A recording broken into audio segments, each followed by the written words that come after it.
வந்து இந்த குட்டிச்சாத்தான் ஏவல் விடுவாங்க பார்த்தியா, அந்த மாதிரி அதை ஏவல் பண்ணி விடுறது. அதெல்லாம் வந்து ஒரு பொருட்டே கிடையாது.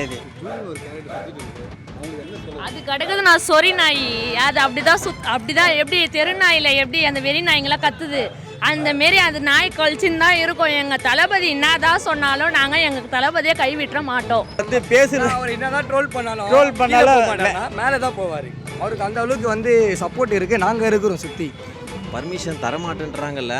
ஆக்சுவலாக தமிழக வெற்றி கழகத்துக்குனாலே பர்மிஷன்ன்றது ஏதோ ஒரு பிரச்சனை தான். எங்களை சுற்றி எங்கள் அண்ணனுங்க இருக்கிறாங்கண்ணா, எங்கள் அண்ணனுங்களை நம்பி தான் எங்கள் வீட்டில் இருக்கிறவங்க விட்றாங்கண்ணா. அந்த மாரி பாதுகாப்புண்ணா. அண்ணன் எங்கள் வீட்டில் ஒரு அண்ணனை தானே பார்க்குறோம். ஏன்னா அவர் வந்து எம்எல்ஏவா இந்த வேட்பாளராக நாங்கள் பார்க்கல, எங்கள் அண்ணனாக பார்க்குறோம். அது கிடக்குது. நான் சொறி நாய் அது அப்படிதான் அப்படிதான் எப்படி தெரு நாயில் எப்படி அந்த வெறி நாய்ங்களாம் கத்துது அந்த மாரி அது நாய் கழிச்சுன்னு தான் இருக்கும். எங்கள் தளபதி என்னதான் சொன்னாலும் நாங்கள் எங்கள் தளபதியை கைவிட்ட மாட்டோம். பயங்கரமாகுதுண்ணா, எங்கேயுமே இருக்காது. அந்த மாரி இருக்குது, வேற லெவலில் இருக்குது. எங்கள் தளபதிலாம் வந்தாருன்னா அங்கங்கே மாலை போடுறதுன்னு எல்லாம் வயசு முடியலனாலும் ஏஞ்சி நின்று அவங்களாம் அவ்வளோ மரியாதை செலுத்துறாங்கண்ணா எங்கள் அண்ணனுக்கு. நிறைய மீட்டிங் வந்திருக்கீங்க, உங்களுடைய பாதுகாப்பு எப்படி இருக்கு? எந்த மீட்டிங்கும் நான் இது வரலாம் அட்டன் பண்ணது கிடையாது. எங்கள் தளபதி மீட்டிங்னா தான் நாங்கள் அட்டன் பண்ண. அந்த மாரி பாதுகாப்புண்ணா. எங்களை சுற்றி எங்கள் அண்ணனுங்க இருக்கிறாங்கண்ணா, எங்கள் அண்ணனுங்களை நம்பி தான் எங்கள் வீட்டில் இருக்கிறவங்க விட்றாங்கண்ணா. அந்த மாரி பாதுகாப்புண்ணா. பார்த்தீங்களா, அதை பாருங்க, மணினா அது 10ஆவது. இப்போ பாருங்க, ஒரு ஃபோன் கால் வரல இன்னும் எங்கள் வீட்டிலேருந்து. நீங்கள் சொல்லுங்கள், எப்படி இருக்கு தொகுதி? எங்கள் தொகுதி மெம்பர்னு பார்த்தீங்கன்னா சொல்லவே தேவையில்லை. எழும்பூரில் நாங்கள் தான் வெற்றி வேட்பாளர். இங்கே வரேன்னு தெரிஞ்சோன்னே சந்து ஃபுல்லாக ஆரத்தி எடுத்து நிற்கிறாங்க ரெடியாக. அவங்க வீட்டில் ஒரு பையனாக பார்க்குறாங்க வெற்றி வேட்பாளர். நம்மளோட ராஜ்மோகன் பற்றி நினைக்கிறீங்க? அண்ணன் வந்திருக்காரு, இப்போ கட்சிக்கு வந்திருக்காரு, எப்படி பார்க்குறீங்க? எங்கள் வீட்டில் ஒரு அண்ணனை தானே பார்க்குறோம். ஏன்னா அவர் வந்து எம்எல்ஏவா இந்த வேட்பாளராக நாங்கள் பார்க்கல, எங்கள் அண்ணனாக பார்க்குறோம். அதே மாதிரி அவர் வந்து ஒரு பதவியில் இருக்கிறன்றது ஒரு பிரச்சனையே இல்லை அவருக்கு.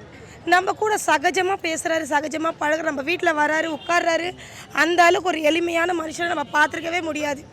அந்த அளவுக்கு கேண்டிடேட்ஸை தளபதி எங்களுக்கு கொடுத்துருக்காரு. இப்போ ரீசெண்டாக பார்த்தீங்கன்னா இவர் இருக்கார் ராஜ்மோகன், பார்த்தீங்கன்னா ரோட்டில் நம்ம நிறைய பார்த்துருப்போம். அதெல்லாம் ஃபேக்காக தெரியுக்கா, ட்ரூவாக தெரியுது? ட்ரூவாக தானே தெரியுது. ஃபேக்காக எப்படி? ஃபேக்காக இருந்தால் அவர் வரமாட்டார்ல. அவர் வந்து எவ்வளோ மரியாதை பாருங்க. நார்மலாக நடந்து போனாலே அவருக்கு எவ்வளோ மரியாதை இருக்குது. ராஜ்மோகன் பற்றி நினைக்கிறீங்க? அவர் எங்கள் அண்ணனா. வேட்பாளர் அறிவிக்கும் போது எப்படி பார்த்தீங்க? எங்கள் அண்ணன் நிற்கிறாருன்னு நினச்சோம்னா நாங்கள். சில பேர் வந்து ட்ரோல் பண்ணுறாங்கல்ல, அவங்களுக்கு என்ன பதில் கொடுக்குறாங்க? ட்ரோல் பண்ணுறவங்க பண்ணிட்டு போட்டோம்னா நாங்கள் ஒரு பக்கம் நாங்கள் ட்ரோல் பண்ணிட்டு போகிறோம். எழும்பூர் தொகுதிக்கு டிவிகே எப்படி பார்க்குறீங்க? வேற மாரி இருக்கும் நான் எங்கள் எழும்பூர். சொல்லுமா? வேற மாரி இருக்கும் நான் எங்கள் எழும்பூர். ஏன்னா எங்கள் அண்ணன் நிற்கிறாருண்ணா, எங்கள் அண்ணனை நாங்கள் கைவிட்டுற மாட்டோம். அவர் எங்களை நம்பி வந்துக்கிறாரு. எங்கள் அண்ணன் எங்களுக்கு பாதுகாப்பாக வேட்பாளர் அறிவிச்சுக்கிறாரு. அதனால் நாங்கள் அவரை கைவிட மாட்டோம். எங்களோட எல்லார் ஓட்டும் அவருக்கு தான். சார், நாங்கள் வந்து இந்த ட்ரோல் பண்ணுறாங்க, எங்களை கலாய்க்கிறாங்க, எங்களுக்கு அதுக்கான ரிப்ளை கொடுக்கறதுக்கு நேரம் கிடையாது சார். நாங்கள் எல்லாருமே தெளிவாக இருக்கிறோம். அதாவது நீங்கள் இப்போ பார்த்தீங்கன்னா பல அரசியல் கட்சி தலைவர்கள் வந்து அவங்க சினிமா கதையை பேச ஆரம்பிச்சிட்டாங்க. ஆனால் நாங்கள் வந்து அரசியலை பேச ஆரம்பிச்சிட்டாரோம்.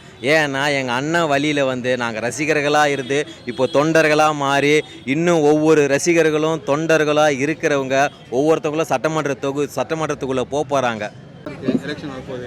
எழும்பூர் தொகுதி எந்த அளவில் இருக்குது? எழும்பூர் தொகுதியில் எங்கள் அண்ணன் கழகத் தலைவர் அவர்கள் ஆசி பெற்ற வெற்றி வேட்பாளர் ராஜ்மோகன் அவர்கள் வந்து எழும்பூர் சட்டமன்ற தொகுதியில் போட்டியிடுறாரு. நாங்கள் ஏன் வெற்றி வேட்பாளர் சொல்கிறோன்னா, எழும்பூர் சட்டமன்ற தொகுதி முழுக்க வந்து எங்களுடைய நிர்வாகிகள் எல்லாரும் நாங்கள் ஒவ்வொரு வீட்டுக்காக வந்து போயிட்டு அவர்களை ஆதரித்து வந்து நாங்கள் விசில் சின்னத்துக்கு ஓட்டு கேட்டுன்னு தான் இருக்கிறோம். அங்கே போகும்போதே பார்த்திங்கன்னா மக்களுடைய ஆதரவு வந்து பேராதரவாக இருக்குது. எங்கே போனாலும் ஆரத்தி எடுக்கிறது, எங்கே போனாலும் வந்து பூவை தூவுறது, மாலை போடுறது, சால்வை போடுறது எல்லாமே ஒரு பெரும் பேராதரவாக இருக்குது. இதை பார்க்கும்போதே வந்து நாங்கள் தான் சொல்கிறோம்ல வெற்றி வேட்பாளர்ன்ட்டு. வெற்றி அடைஞ்சிட்டார் அவர். இதுக்கு மேலே ஒன்றுமே இல்லை. எழும்பூரை வந்து மாற்றுறதுக்கு எங்களுடைய அண்ணன் ராஜ்மோகன் அவர்கள் தயாராக இருக்கிறார். ரீசெண்டாக பார்த்தீங்கன்னா எல்லா இடத்துலையும் பர்மிஷன் தர மாட்டாங்க. எப்படி கொடுத்தாங்க உங்களுக்கு பர்மிஷன்? பர்மிஷன் தரமாட்டேன்றாங்கல்ல. ஆக்சுவலாக தமிழக வெற்றி கழகத்துக்குனாலே பர்மிஷன்ன்றதே ஏதோ ஒரு பிரச்சனை தான், அது எல்லாரும் அறிஞ்சது தான். ஏற்கனவே எங்கள் தளபதி அவர்கள் வந்து சொன்னாங்க, விஜய் வீட்டை விட்டு வெளியே வர மாட்டேன்றாரு, விஜய் பனையூரை விட்டு வெளியே வர மாட்டேன்றாரு. ஆனால் அவர் வெளியே வரத்துக்கு ஒரு தடை, வெளியே வந்தால் ஒரு தடை. அதே மாதிரி பர்மிஷன் கொடுக்குறதுக்கும் எல்லாமே தடையை தான். எத்தனை தடைகள் வந்தாலும், எத்தனை அதட்டல்கள் வந்தாலும், மிரட்டல்கள் வந்தாலும் நாங்கள் அதை கண்டு தோய்ந்து போகவே மாட்டோம். எங்களுடைய இலக்கு தமிழக வெற்றி கழக தலைவர் விஜய் அவர்கள் வந்து முதலமைச்சர் ஆக்குவது தான் எங்களுடைய இலக்கு. நிறைய பேர் வந்து நம்ம தொகுதி 77 ராஜ்மோகன் நிற்கிறாரு, எந்த அளவுக்கு? அதாவது வந்து வரலாறு காணாத ஓட்டை இவர் ஏம்பூரில் வாங்குவார். எப்படின்னு கேட்டிங்கன்னா வந்து ஃபஸ்ட்டு 2016 இவர் ரவிச்சந்திரன் அப்போ வந்து ஓரளவுக்கு டப்பாக இருந்தது. அதுக்கப்புறம் வந்து இப்போது இவர் நின்றுந்தார், பரந்தாமன் நின்றுந்தார். அவருக்கு ஈக்குவலாக இவர் வந்திருப்பார். இப்போ வந்து தமிழ் பிரசாரம் நிற்கிறாரு. அவரும் புதுசாக தான் வந்து களம் காண்றாரு. இப்போ ராஜ்மோகன் தளபதியால் இந்தியா ஃபுல்லாக அவரை தெரியும், ஏன்னா துணை பொதுச் செயலர்னு தெரியும். அவர் வந்து இப்போ ஏம்பூரில் நிற்கிறது வந்து எங்களுக்கு ரொம்ப பெருமையாக இருக்குது. பெருமையாக இருக்கிறது இல்லாமல் வந்து ஏம்பூரை பொறுத்த வரைக்கும் வந்து எங்களுடைய இது வந்து பெரியமேடு ஓட்டு வந்து 58 வட்டம், 58 வட்டத்தில் மட்டும் வந்து 1,34,000 ஓட்டு இருக்குது. அதில் கம்பல்சரி அவர் 80,000 ஓட்டு அவருக்காக நாங்கள் வந்து வேலை பார்க்குறோம். 80,000 ஓட்டை மட்டும் அவர் அந்த தொகுதியில் மட்டும் நாங்கள் வாங்கி கொடுப்போம். இப்போ தளபதி வரும்போதும் இல்லை பேசும்போது சில பேர் ட்ரோல் பண்ணுறாங்க, இந்த ஜூலின்னு ஒரு கேரக்டர் வந்து பேசிட்டு இருக்கு. அதெல்லாம் வந்து இந்த குட்டிச்சாத்தான் ஏவல் விடுவாங்க பற்றியா, அந்த மாதிரி அதை ஏவல் பண்ணி விட்றது. அதெல்லாம் வந்து ஒரு பொருட்டே கிடையாது. அது வந்து எங்கள் தளபதியை வந்து பேசி அது பிரபலம் ஆகணும். ஃபஸ்ட்டு வந்து அது ஜல்லிக்கட்டில் வந்து பிரபலம் ஆயிடுச்சு. அது வந்து ஒரு பொருட்டே கிடையாது. இந்த சசிகலா சின்னம்மா பெரியம்மான்னு பேசி அது கொஞ்சம் பிரபலமாயிடுச்சு. அதுக்கப்புறம் பிக் பாஸில் வந்தது. பிக் பாஸில் வந்து அது வந்து பேசுறது, அவர் என்னதான் ட்ரோல் பண்ணாலும் மேலே தான் போவார். அவருக்கு அந்த அளவுக்கு வந்து சப்போர்ட் இருக்குது. நாங்கள் இருக்கிறோம் சுற்றி, இளைஞர்லேருந்து எல்லாருமே இருக்கோண்ணா. அவர் கம்பல்சரி 2026 அவர் தான், எந்த மாற்றமும் இல்லை. எந்த மாதிரி புரியல? ஃபர்ஸ்ட் டைம் ஓட்டு போடுறாங்களே, அவங்க ஓட்டில் யாருக்கு இருக்குன்னு நினைக்கிறீங்க? தளபதிக்கு தானே இருக்குது, வேறு யாருக்கு இருக்குது? தளபதிக்கு தான் இருக்குது. ஏன்னா இவங்கெல்லாம் நம்பி வந்து ஓட்டு போட்டால் திருப்பி நெக்ஸ்ட் ஜென்ரேஷன் வந்து இதே மாதிரி வந்து கஷ்டப்பட்டு தான் சுற்றணுண்ணா. வேறு வழியே இல்லை. அவர் தான் எங்களை காப்பாற்றுவார். அவர் தான் நல்ல வழி. தமிழ்நாடை சேஞ்ச் பண்ணுறது அவர் தானா. தமிழ்நாட்டில் இவ்வளோ பிரச்சனைகள் நடந்துருக்கு. தளபதி வந்தார்னா எல்லாமே வந்து சுலபமாக ஈஸியாக முடிச்சு எல்லாத்தையும் சூப்பராக பண்ணி ஊற்றுறாரு. பெண்களுக்கு வந்து ரொம்ப இங்கே வந்து கேள்விக்குறியாக இருக்குது தமிழ்நாடை பொறுத்த வரைக்கும். அதாவது வந்து சட்டம் ஒழுங்கு ரொம்ப சீரு கட்டி போயிருக்கு. அதே மாதிரி வந்து போதை பழக்கம், கெஞ்சா, எங்கே பார்த்தாலும் கெஞ்சா.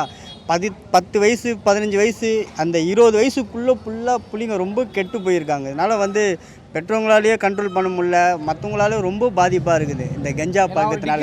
இதெல்லாம் வந்து அவர் ஆட்சிக்கு வந்துட்டாருன்னு வைங்களேன், சட்டம் ஒழுங்கு கரெக்டாக இதுவாகிடும். நான் ஒரு டிகிரி ஃபினிஷ் பண்ணியிருக்கேன், எனக்கு ஜாப் இல்லை. எனக்கு எங்கே போனாலும் அந்த கவர்மெண்ட் இது எங்கே போனாலும் அது இதுன்னு சொல்லிட்டு காசு தான் என்கிட்ட கேட்குறாங்க, தவிர எங்கேயுமே இல்லை.